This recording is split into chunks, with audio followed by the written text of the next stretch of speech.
ఎందుకో తెలీదు. అప్పుడప్పుడు మంచిగా వంట చేసి పెట్టాలనిపిస్తది. అప్పుడప్పుడేమో అస్సలు చేయాలనిపించదు. మీకు కూడా ఇలానేనా కామెంట్ చేసేయండి.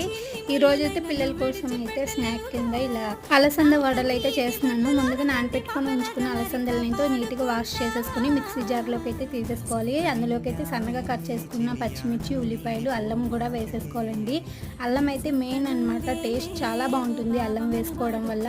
ఇంకా నెక్స్ట్ ఆ పిండి మొత్తం మంచిగా గ్రైండ్ అయిపోయిన తర్వాత అందులోకి మళ్ళీ సన్నగా కట్ చేసుకున్న ఉల్లిపాయలు అలాగే కొత్తిమీర యాడ్ చేసేసుకుని కొంచెం జీలకర్ర కూడా యాడ్ చేసేసుకోవాలి. ఆ క్లిప్ మిస్ అయిందండి. ఇంకా ప్యాన్ పెట్టేసి ఆయిల్ వేసేసుకొని డీప్ ఫ్రైకి సరిపడేంత ఆయిల్ అయితే వేసేసుకోండి. ఇంకా ఆయిల్ వేడైన తర్వాత ఇలాగ అలసందల వడలు అయితే వేసేసుకోండి. టేస్ట్ అయితే అదిరిపోతుందనమాట. ఇవి సింపుల్గా పిల్లలకైతే ఇలానే ఇచ్చేసేయచ్చు. మనమైతే ఏదైనా నాన్ వెజ్ కర్రీలోకి అయితే అదిరిపోతుందనమాట. చికెన్ పులుసు ఉంటుంది కదా, దాని కాంబినేషన్గా అయితే చాలా బాగుంటుంది. మేమైతే ఏమైనా పండుగలు ఉంటే ఇవే చేసుకుంటాము. నచ్చిందా?